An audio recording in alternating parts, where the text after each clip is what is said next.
দিব্যজ্যোতি চ্যানেলের তরফ থেকে আমি সবাইকে আন্তরিক শুভেচ্ছা ও ভালোবাসা জানিয়ে আজ একটি নতুন ভিডিও নিয়ে আবার চলে এসেছি।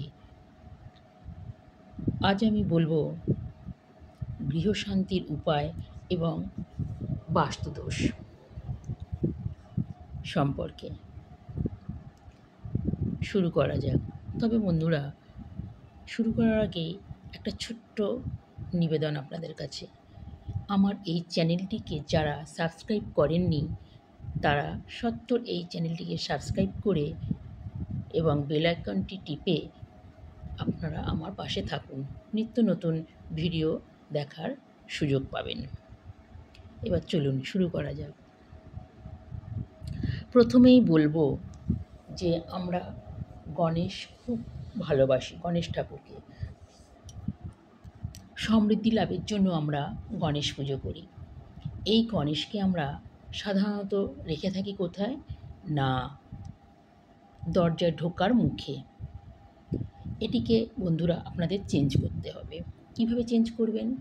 এটিকে সদর দরজায় না রেখে এটা ঘরের ভিতরে আপনারা পুজোর স্থানে রাখবেন। কারণ আমরা সবাই জানি গণেশ হচ্ছে ধন সমৃদ্ধির দেবতা।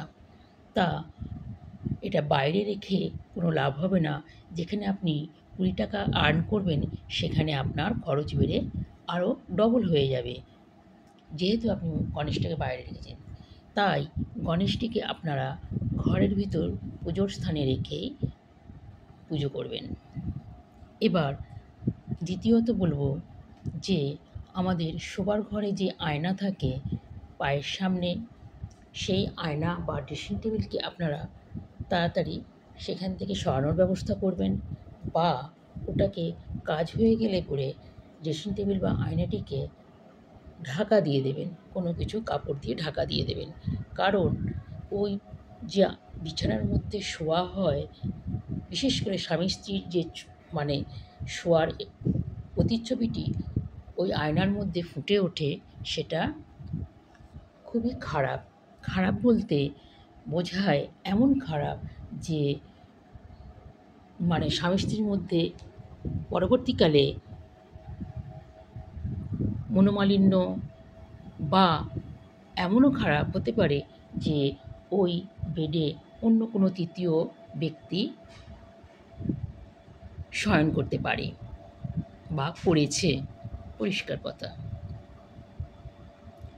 তাই আয়না বা ড্রেসিং টেবিলটিকে ব্যবহার করেই ঢাকা দিয়ে দেবেন বা অন্যত্র রাখবেন, শোয়ার ঘর ছাড়া।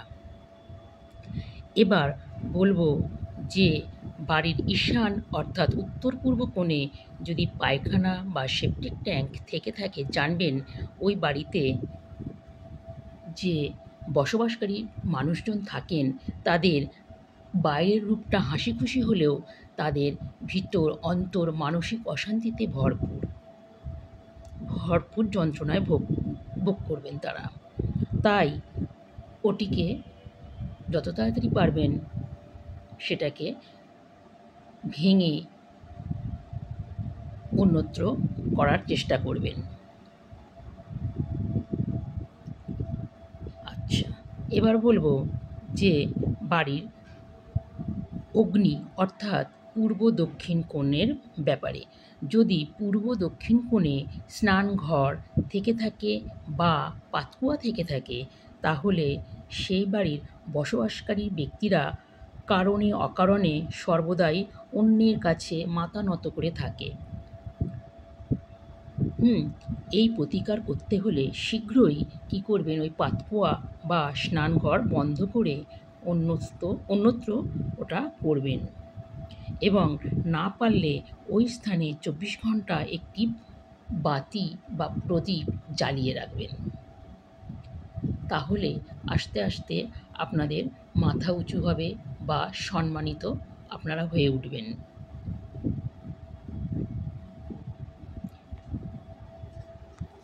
বোঝা গেল? এই ছিল আমার আজকের ছোট্ট ভিডিও। এটি আবারও বলছি, ভালো লাগলে আপনারা কমেন্ট, শেয়ার করে আমার পাশে থাকবেন। ধন্যবাদ।